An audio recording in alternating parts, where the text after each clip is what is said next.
জননেতা জনাব শামসুজ্জামান খান জয় ভাই।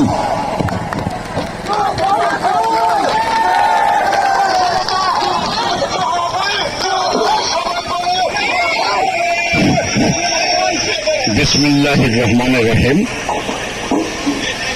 বিএনপির 47তম বার্ষিক উপলক্ষে পত্নীতলা থানা এবং নজরুল পৌর বিএনপি আয়োজিত আজকের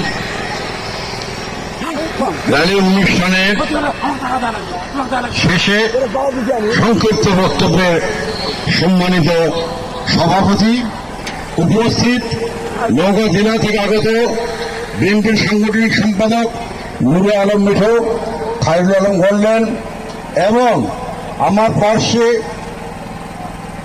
পার্শ্বে বর্ষা এবং দণ্ডায়মান পত্নীতলা থানা বিএনপি পৌর বিএনপির সম্মানিত নেতৃবৃন্দ এবং আমার সম্মুখে পত্নীতলা ও নজরুল পৌর বিএনপির ভাই ও বোনেরা, আসসালামু আলাইকুম।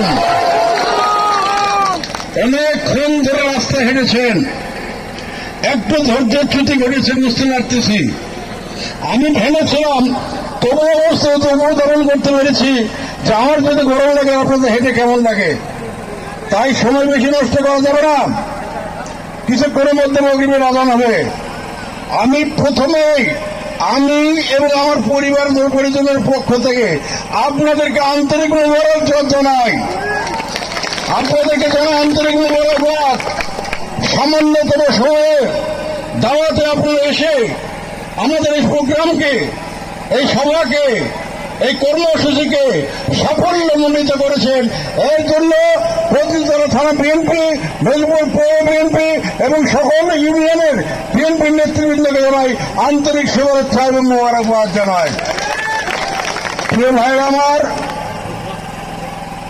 অনেক দূর থেকে এসেছেন। মিঠু বক্তব্য বলে গেছে, তার সার সংক্ষেপ আমি কিছু তুলে ধরতে চাই।